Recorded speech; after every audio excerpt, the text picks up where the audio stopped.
Aminata Mbengue Ndiaye est arrivée au Maroc en provenance du Sénégal où elle est maire élue de la ville de Louga, au nord du pays.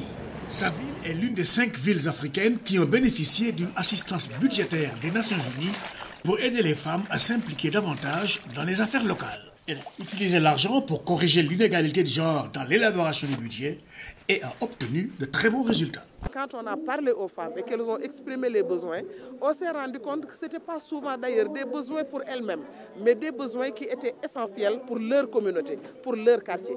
Elles ont par exemple identifié pour les petites filles des toilettes. C'est quelque chose de banal, mais c'est quelque chose d'important pour l'accès de la fille à l'école.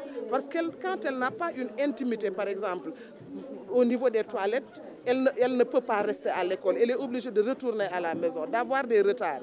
Donc ça, c'est des problèmes essentiels. À Tanger, Aminata Mbengue Ndiaye, qui est un membre actif de l'opposition au Sénégal, a partagé les panels avec le membre du parti au pouvoir et maire de la ville de Bambey, Mme Aïda Mbodj. Elles ont, avec des centaines d'autres délégués venus de tous les pays africains et des milieux politiques, culturels, linguistiques et ethniques différents, discuté des questions concernant les femmes africaines et surtout de la promotion de l'égalité des sexes et de l'autonomisation des femmes. Comme vous le savez, nous on a accusé un retard et ce retard est dû à une dispersion. Mais je pense que c'est ce qui nous encourage, c'est ce qui nous motive, c'est ce qui nous incite à prendre en charge davantage, à bras le corps, le combat pour la lutte contre la pauvreté. En tant que femme, et on est un peu liés par les tabous, par les traditions. Et ce n'est pas facile de décrocher une place au soleil auprès de l'homme, aussi bien au niveau politique qu'au niveau social, qu'au niveau économique. Aujourd'hui en Afrique, même si les femmes représentent 50% de la population totale, leur participation dans la prise de décision reste insignifiante.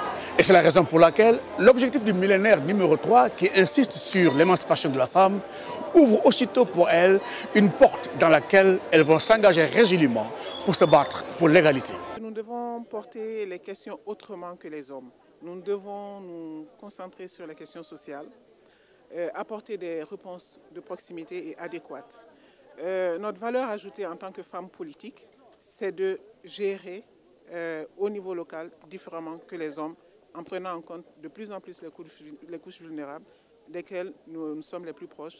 À la fin du forum, les plus de 700 femmes responsables africaines ont mis en place un réseau des femmes élues africaines et ont demandé à Aminata Mbengue Ndiaye, maire de Louga, de lire une résolution finale invitant le Royaume du Maroc à revenir au sein de l'Union africaine.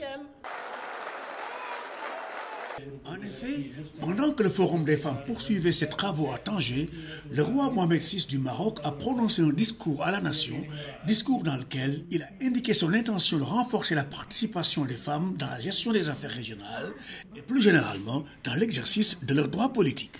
À Tanger, au Maroc, Khalil Gueye pour le Washington Forum.